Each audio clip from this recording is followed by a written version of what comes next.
Hey, Movie Mystics, what's poppin'? Hope you're having a nice Thursday. It's me, the general movie mystic, let's say. The movie mensch. The movie mystic mensch? I don't know. If you're the movie mystics, what am I? I don't know. Whatever. Who cares? Um, I'm coming to do another one of these streams where I chat about the announced Fantasia Fest movies. I did one last month, and I'll do another in July. Just chilling right now with my dog Finn.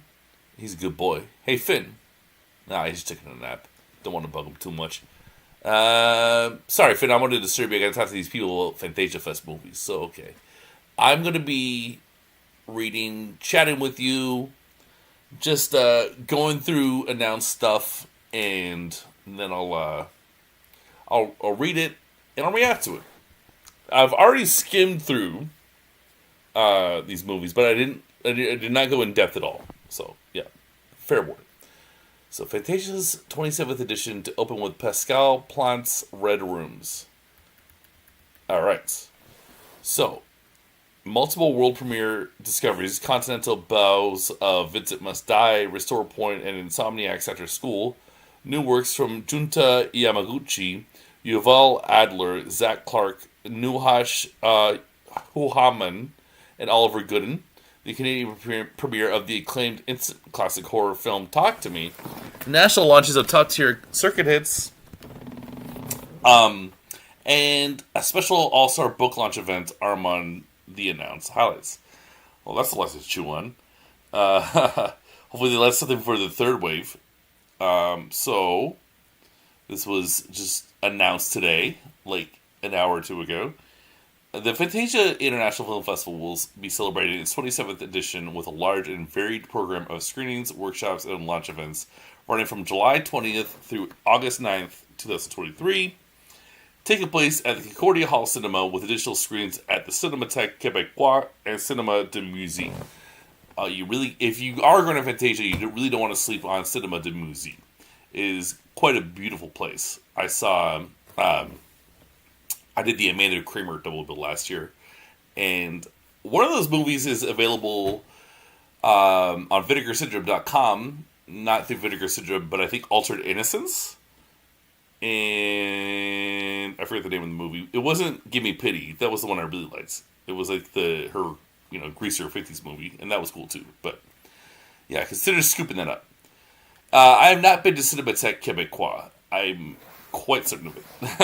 The festivals, but yeah. And then I got an Airbnb for the first 3 nights of Fantasia Fest, and I'll be right by Concordia Hall Cinema. So I'll be walking around. I'm going to be hella close, and then I'll be crashing into buddies for a couple nights too. So yeah, my plan, 5 nights Fantasia Fest. And on a day off, I might go up for the day or something. I'm in Ottawa. Montreal close by. It's pretty painless to get up there. Alright, so the festival's complete lineup will be announced early in July. In the meantime, Fantasia is proud to reveal selected second wave of titles along with a very special event. Cool. Opening the festival, Pascal Plante will bring us into Red Rooms, coming to Christian Fantasia's 27th edition.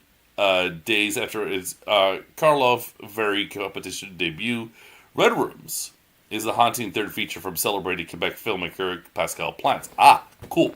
The high-profile cast of serial killer Ludovic Chevalier,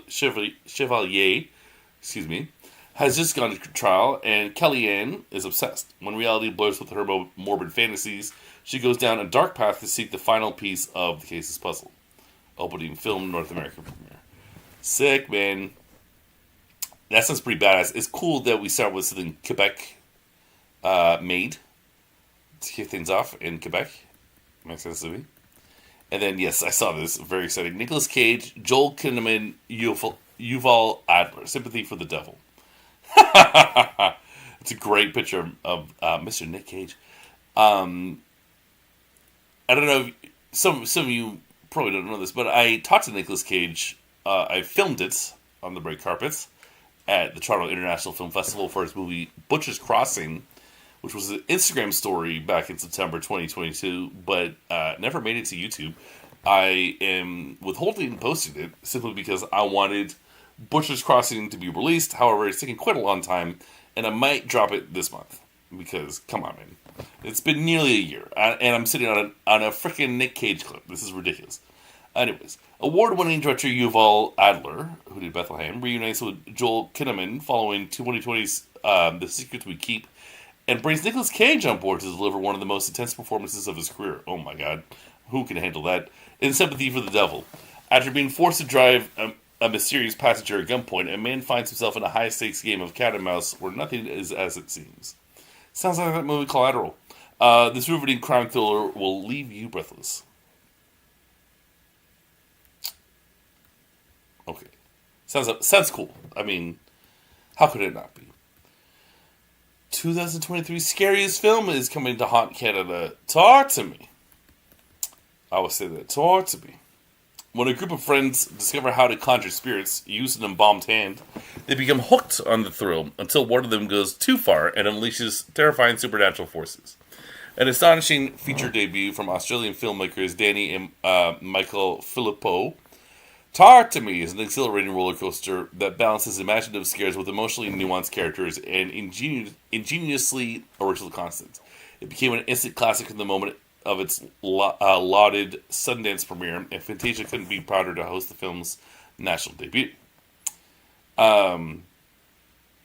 Sorry for do that inside joke talk to me delivery, but on the other hand, saying that it is the scariest film to haunt Canada this year might be an overstatement. I wouldn't make such a bold claim. It could lead to disappointment.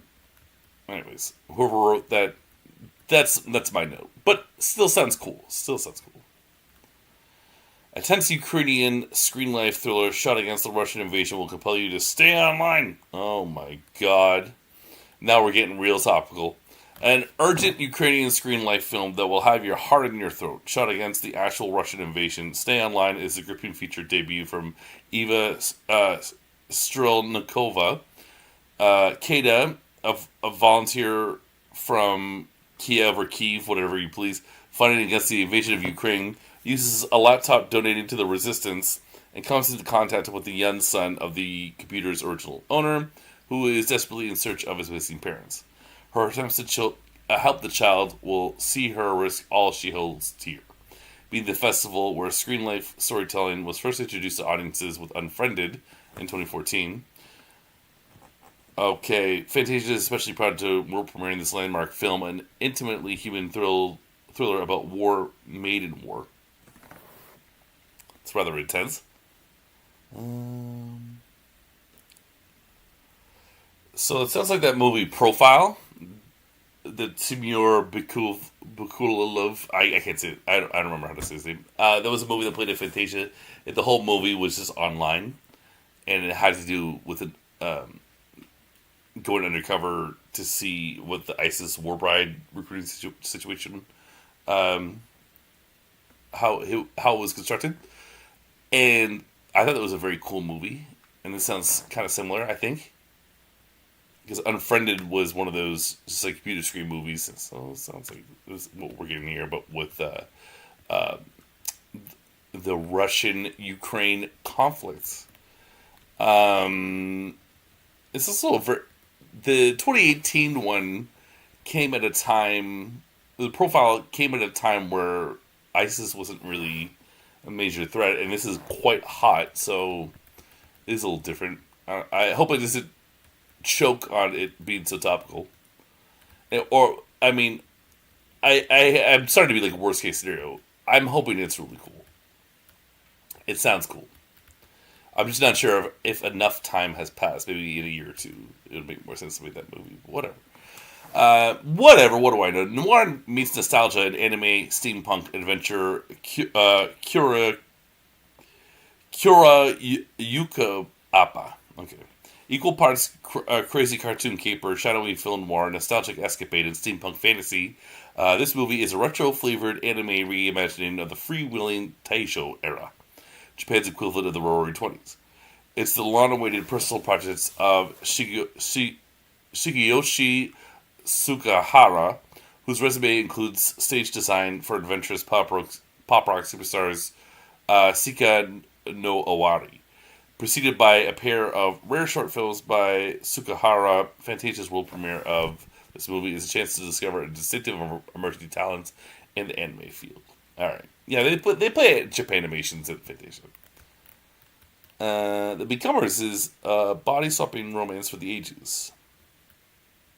Cool. Okay, back to Fantasia for the first time since 2016, the 2016 premiere of Little Sister. Director Zach Clark goes extraterrestrial for his latest, The Becomers, a romantic tale of two body-swapping aliens trying to find their place on this big dumb planet.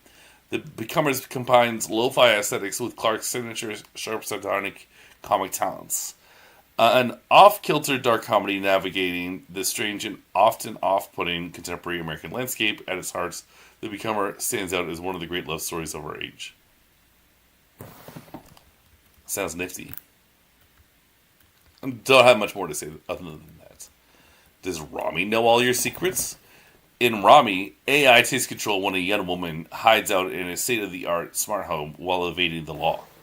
As her reality unravels, she discovers she's not the only one with secrets. Director Robert Cuffley first explored the horrors of AI in 2019 in his 2019 short of the same name, and now he's expanded the terror to a feature-length film. Cool. Starring Alex Barajas, Juan Rydiger, Pavel Kreis, and Jocelyn Chug as the omniscient Rami. This safe house is anything but. Very topical, very deep, but not so like hot, like not like wartime topical. You know what I mean? What I'm saying is, it sounds great. Ducaremo dreams of basketballs in Oliver Godden's Erland Cahier Blue. An anachronistic firefighter, a quotidian poet, and expert soup maker, Ducaremo also plays in a competitive basketball league. There's only one problem with his hobbies: finding a babysitter to look after his daughter. Moreover, when he dozes off in the evening, he dreams a little too forcefully. In his bizarre dream world, a beguiling blue hook book reigns, love looms, and he is the best basketball player of all time. Shot on magnificent, hazy 60mm film. Very cool. This is the latest from Quebec cinema's iconoclastic Olivier Godin, offering a unique genre vision that alternates between dreams and reality, poetry, and candy comedy. Yes, that's very cool. I'm very interested. I took a class in contemporary Quebec cinema, so all this Quebec stuff is definitely appealing to me. And I also worked with 16mm in a class on Canadian cinema, projected some 16mm. So all this stuff is very cool to me, very near and dear. Sounds like a good story. Okay, what is this? This is interesting already. Decades in the making, the Primevals will soon live. Fantasia's world premiere of The Primevals represents the culmination of a long-time dream harbored by a visual effects wizard, David Allen, whose career stretched from the 70s equinox, oh sweet, through Oscar-nominated work of Young Sherlock Holmes, Willow, and beyond. Allen first conceived The Primevals as a vehicle for his stop-motion talents in the 1970s and finally began directing the film in the 1990s under producer and Full Moon Features founder Charles Band, for whom he brought all manner of BCs to life. Sadly, the film's completion was scuttled by Allen's death from cancer. Oh no. In 1999, at just 54 years old. For the last many years, Band and longtime Allen associate Chris Endicott, who worked on The Avengers Infinity War, have worked to see the film to completion, and it emerges at Fantasia as a glorious tribute to the classic films of Ray Harryhausen. That's fantastic. With a true sense of adventure and eye-popping stop-motion animation. Special effects fans will not want to miss this. Yeah, it sounds like a lot of fun. I really like Ray Harryhausen stuff. The Seventh Voyage of Sinbad, Jason and the Argonauts, Clash of the Titans. There's Mysterious Islands, 1 Million Years BC. They're really cool. They're really cool movies. I really like that stop-motion, practical effects, King Kong 1933. style. And Equinox is a very cool movie. I believe I rented that on DVD from the Invisible Cinema, which is no longer in business. But that's where a lot of my formative film viewing experiences in my high school years and beyond were made. I started renting there from, I'm going to say 2004, 2005, till their closing in 2014. Anyways. Insomniacs After School is a beautifully dreamy coming-of-age story with lots of hearts.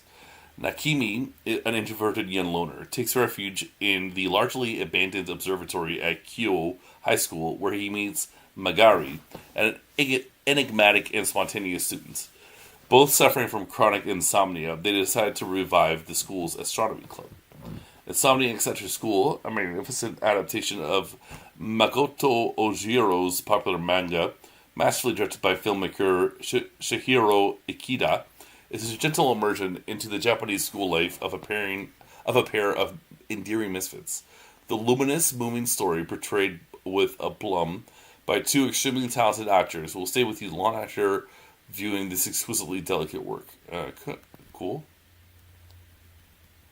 Yeah, I've discovered a lot of interesting movies theatrically through Fantasia Fest and the New York Asian Film Festival, but the difference is, I can see the big screen of Fantasia, and it's always a lot more fun.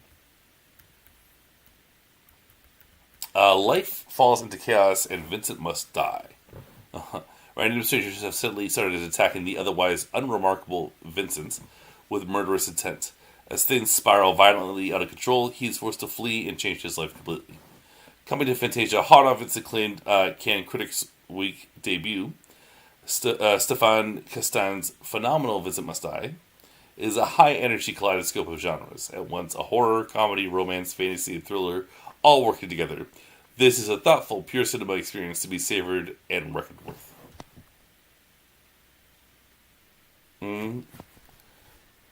It sounds like Parasite, like a wide array of emotions, but you kind of have to see it to get it, I guess, because it's just like a mouthful, like hearing all these genres working simultaneously. I'll have to see it to judge, I guess, but it sounds cool. Time is but a river in Junta Yamaguchi's latest time loop mystery. I like the lighting. I like how the whites look here. Migoto works as a waitress at the Fujiya Inn in a wintry valley town near Kyoto. As she stares momentarily into the river nearby, a blink, a lifetime, something feels off. The inn is looping, 2 minutes at a time. Micro-budget time travel maestro... Oh. So, okay, cool. So I've seen Beyond the Infinite 2 minutes, and I thought it was a lot of fun. So this is the same director, and offering a savvy update to his innovative tiny loop concept. River culminates into a multifaceted portrait of places as the various guests, employees, and hosts band together to solve the mystery of the valley stuck in time. So I thought that movie was really funny. Beyond the Infinite 2 minutes. So I'm very excited to possibly see this movie. A buddy of mine also saw it and thought it was hysterical. But the ever brutal "your movie sucks" guy, Adam, whatever it is, I forget his name, who I met once. I watched his review, and he was not a fan, so I guess that's possible. Bangladeshi folk horror reinvented. So that's always cool. There was an Indian horror movie at Fantasia that was very good. Yeah, and I just like seeing horror from this part of the world. Bangladeshi folk horror is rife with ghosts and unforgiving spirits, all deeply connected to its people's collective history of injustice and societal dread. So this movie is an anthology, inspired by oral legends from Bangladesh. It is written and directed by Nuhash Human, the breakout star of Bangladeshi horror cinema. Well, that's very cool that's a thing. I didn't know that. Winner of the Midnight Shorts competition South by Southwest. Okay, well, respects. As well as the Gold Audience Award at Fantasia last year for his short film Moshahiri. Is the first Bangladeshi production ever to qualify for an Academy Award. Wow. catching the attention of Jordan Peele and Riz Ahmed. Wow, cool. I'm going to have to try to see it. Reinvented in a contemporary setting, the spine-chilling tales of this movie don't shy away from issues such as mental health, religion, climate change, and gender roles. Sounds really cool. Ah, yeah. So this sounds interesting, too. A lavish Czech sci-fi noir that couldn't be more topical. Restore Point. 2041. People have a constitutional right to experience one full life. Someone dies an unnatural death, they are revived. Sounds sketchy. All that's needed is to regularly create a restore points, a backup where one's memory is saved like a computer. Murder is nearly impossible. Nearly. A detective attempts to solve the violent killing of a couple after only one of the victims is brought back to life. The first Czech science fiction film in over 40 years. This movie is a provocative and visually sumptuous neo-noir creation that's already been likened to Minority Reports. And it played at Karlovy Vary. Oh, thank you, Finn. Thank you for your concern. So, I'm a big fan of Fantastic Planet, which is a Czech production. That's animation. And what's his name? Jav. The guy that does, I don't know. He does stop motion animation things. But, so I was thinking about those guys, but they don't do live action. So this is the first Czech science fiction feature in over 40 years. What was the last one?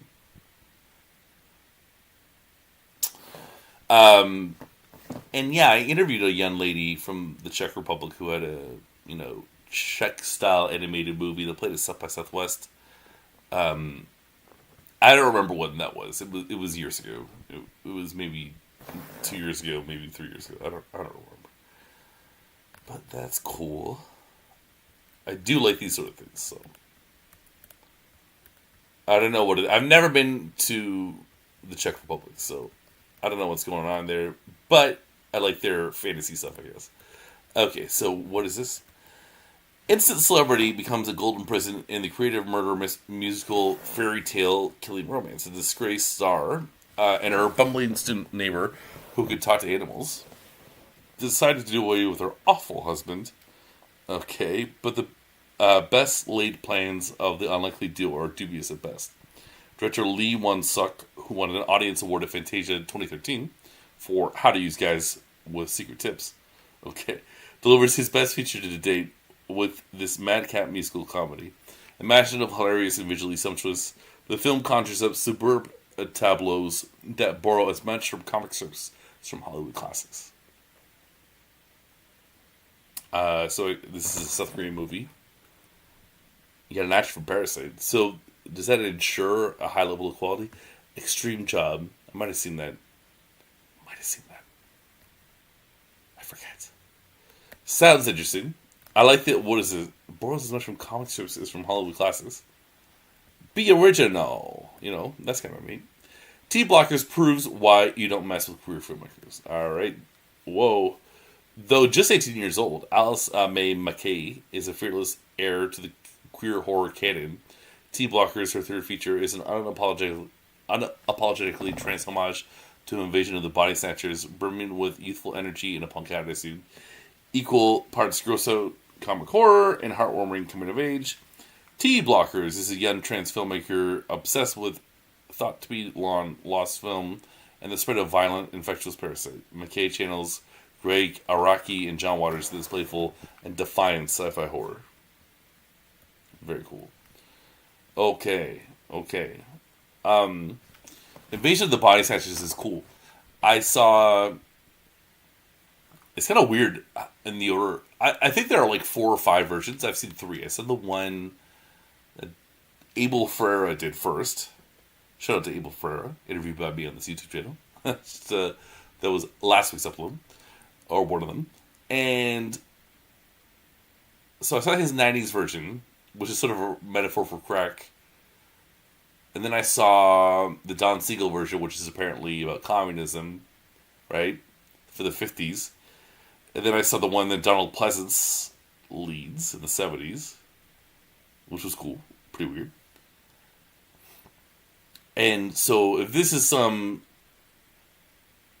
to use like gender dysphoria in, living in a body that isn't yours, using that metaphor, I see it. Now I see it. I just connected the dots. It makes sense. That's interesting. And I want to see how McKay channels John Waters, because, big John Waters guy over here. Okay, so this movie's played in Tribeca. And sounds cool. So Joe Lynch tributes Stuart Gordon with Lovecraft adaptation Suitable Flesh. A psychiatrist falls into a downward spiral of sex, possession, and death when a young patient shows up at her door with symptoms that are of another world. Heather Graham and Judah Lewis star in Joe Lynch's loving tributes to the late Stuart Gordon that reunites actress Barbara Crampton, screenwriter Dennis Paoli, and executive producer Brian Usna to forge a macabre, supernatural, erotic film straight from the depths of the abyss. Adapted from H.P. Lovecraft's The Thing on the Doorstep. And, it's played at Tribeca. So, this is kind of neat. I saw the poster for this yesterday. And I said, sweet. And like a production company, and Barbara Crampton liked the Twitter reply. OMG. Amazing. That definitely was a highlight of yesterday. I don't know if I want to say it made my day. I had a nice day yesterday. It's a pretty nice day. Despite all this crazy smoke. But that was very cool. Shout out to you guys. Really appreciated that. It was a very sweet thing for you to do. And, real recognize real, I hope. I'm also holding right now an H.P. Lovecraft's book. I had the I can never say it. Necronomicon. So, this is sick. It is a bunch. It's like 60 short stories, and it's like nearly 900 pages. What page am I on? I'm getting close. I'm on page 622. It's taking me a long time to get through this, because I was just kind of neglecting to read it in between things. But this summer, it's getting done, man. It's happening. Now I have more motivation. If I can see this at Fantasia, gotta get it done. No excuses, man. No excuses. I'll read it on the bus, whatever. Okay, anime hit the first slam dunk, shoots, and scores. Basketball has always given Ryota and his teammates a sense of purpose, and they'll do whatever it takes to win the championship in the first slam dunk, the first new feature-length film from the globally cherished franchise in 33 years. An incredibly dynamic, electrifying underdog story loaded with inspiring moments, it's the latest entry to Takeo Ino's iconic franchise that's had a huge impact in Japan.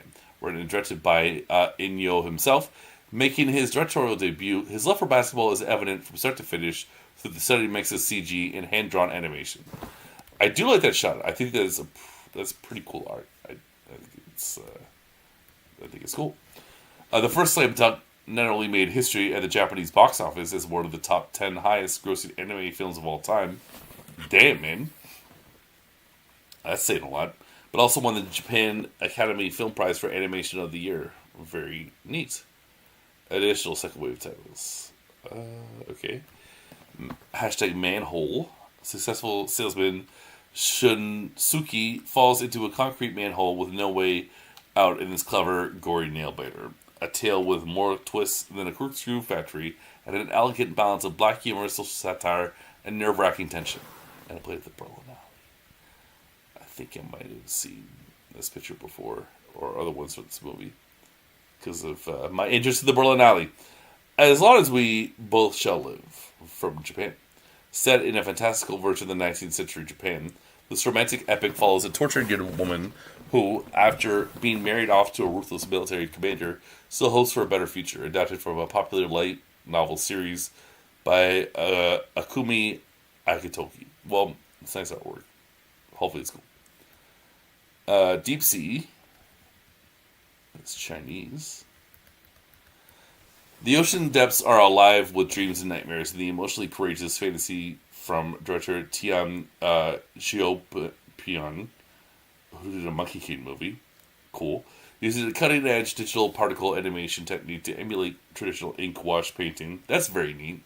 Tian has created a visual spectacle of unprecedented richness, which will be screened as it deserves in 3D. Wow. I don't think I've ever seen a 3D movie at a film festival. I don't even think I saw Dune in 3D. I saw Dune before it came out at TIFF. I don't even think we got glasses, and I certainly haven't seen one of Fantasia. That's pretty cool. And its styles of the ink wash painting, that sounds very interesting. I was ready to say Chinese animation sucks, but I'm not. I'm not now. Divinity. In a barren future wasteland, two cosmic brothers abduct a mad pharmaceutical mogul on a quest for immortality.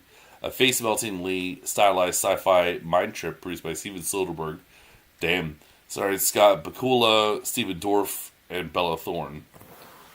Well, it's a very cool picture there. I thought maybe this would be an older movie since it's black and white, but it's just an aesthetic choice. But sometimes Stephen Dorff. I someone who didn't like Stephen Dorff's face and stopped a random person to say that guy had a ugly face like Stephen Dorff and almost got himself killed. That is outrageous. I told this person, you can't be doing that. He said, you can't tell me what to do. I said, okay, well, just don't do that around me. And he said, okay, sure. And he never did, thankfully. And my mother's skin. In the final days of the Second World War, the young Tala discovers something otherworldly in the woods. A Filipino folk horror fairy tale set in a time of perfidy, dread, and desolation. Yeah, it sounds pretty intense. I like to be some folk horror, though. What has this been? Journey to the West.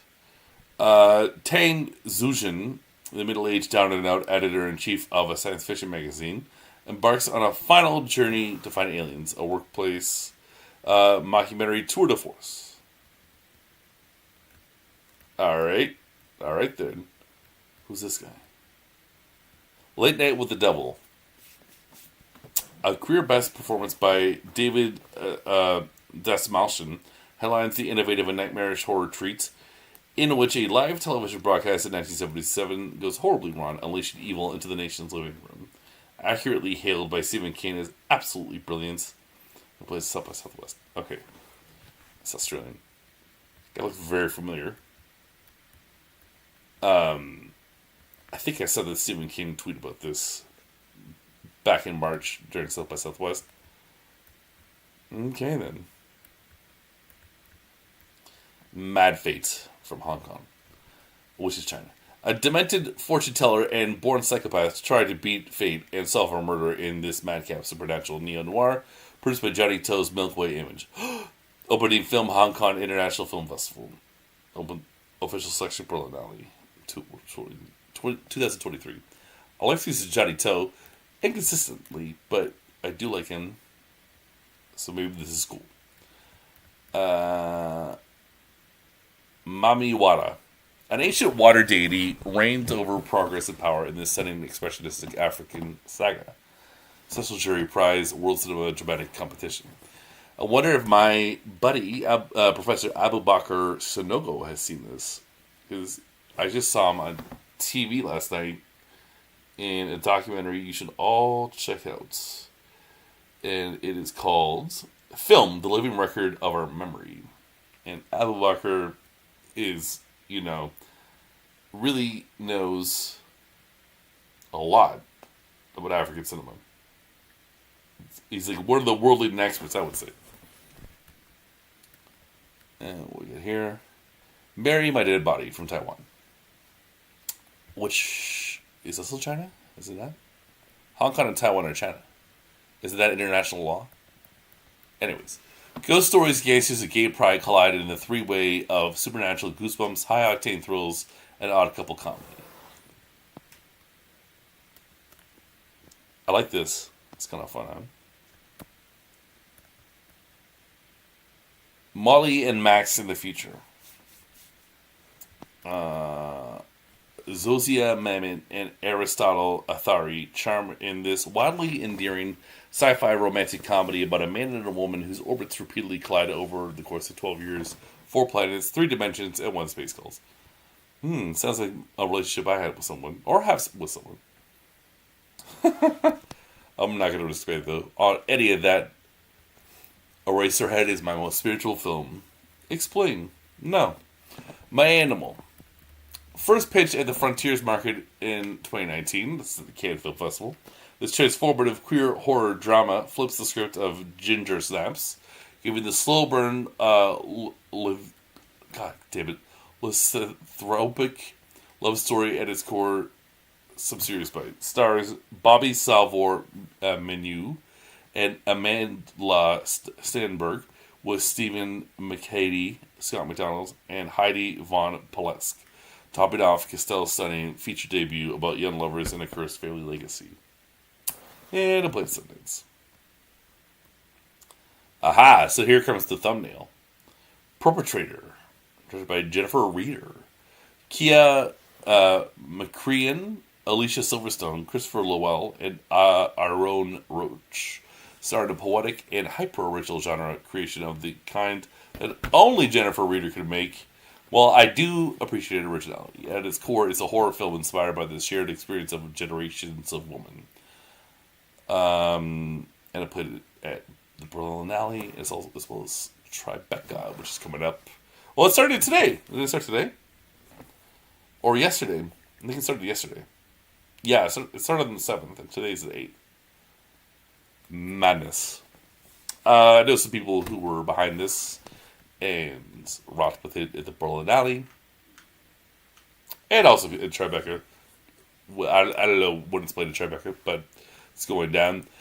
And I don't know anything other than that. And also that I like this image. So, yeah, I was drawn to it because I know some people I had heard about it, and it was in my mind, but it is undeniably a very hard body, weird image. Very cool. Who this? Shin Kamen Rider.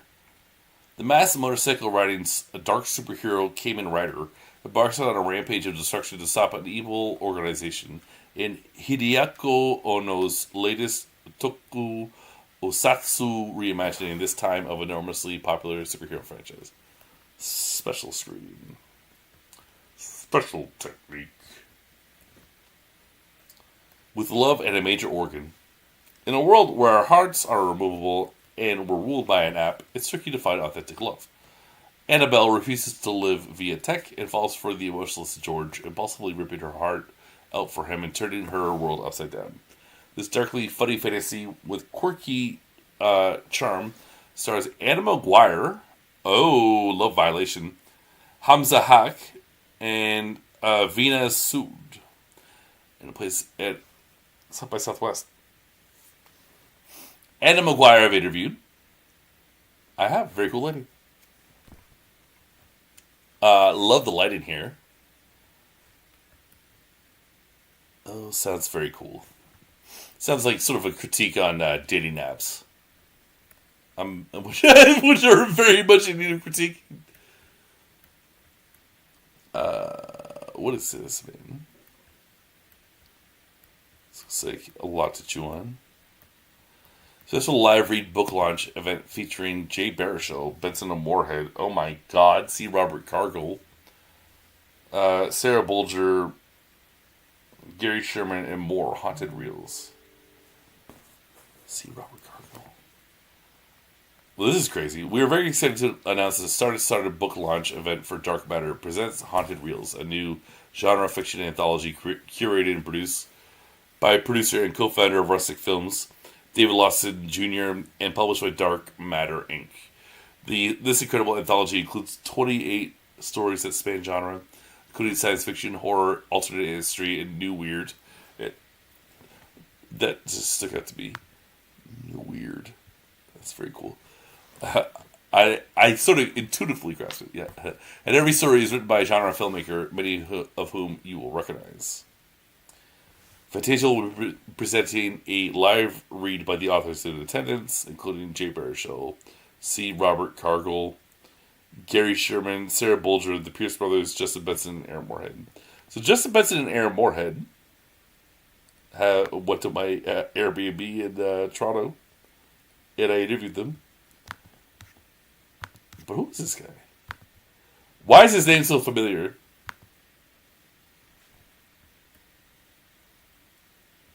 Man,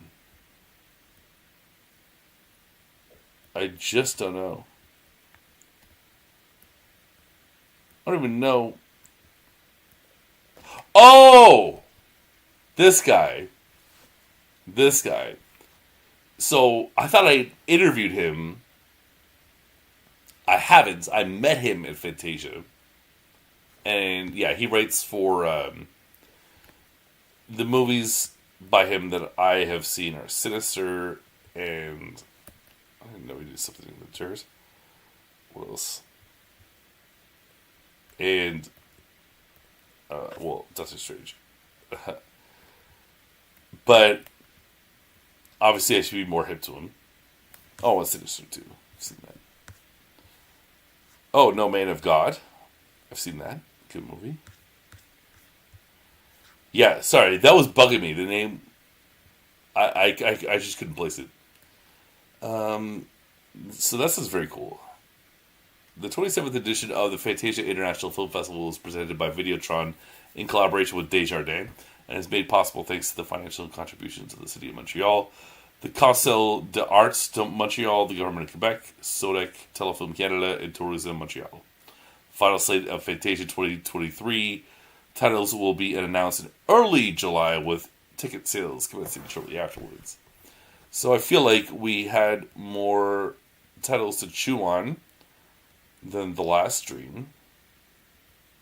Could be wrong. It's possible that I just opined more.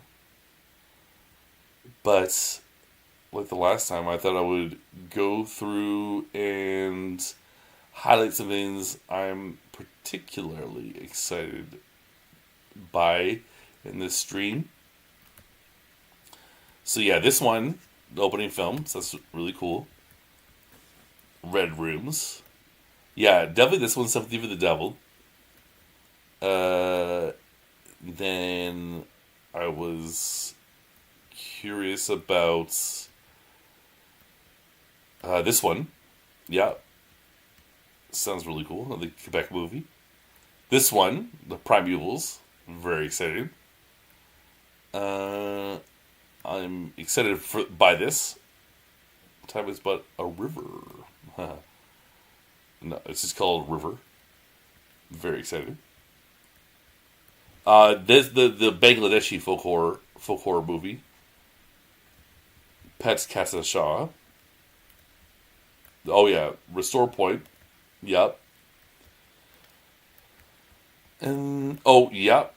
Suitable Flesh. Very excited. Can't wait. Can't wait. And I was also Deep Sea. This sounds very cool. I mean, Steven Soderbergh can't not be excited for that Divinity. Sounds cool. Cool image. A couple more things. Definitely Perpetrator. Can't wait. Really hope I get to see it. Oh yeah. With Love and a Major Orchid. Want to see it a lot. And this sounds very cool too. This book launch. Anyways, that does it for me. I've been talking for a while now. Is there anything else I can say? You can go to the Fantasia site and you can, this will pop up pretty, you just go, it's in English and French, so you can just press French there. It's a little different on mobile, but yeah, you just go down here.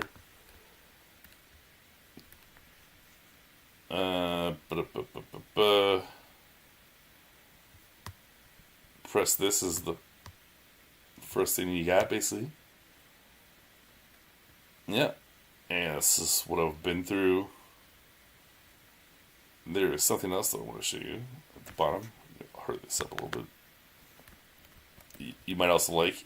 You can go through the first wave announcements.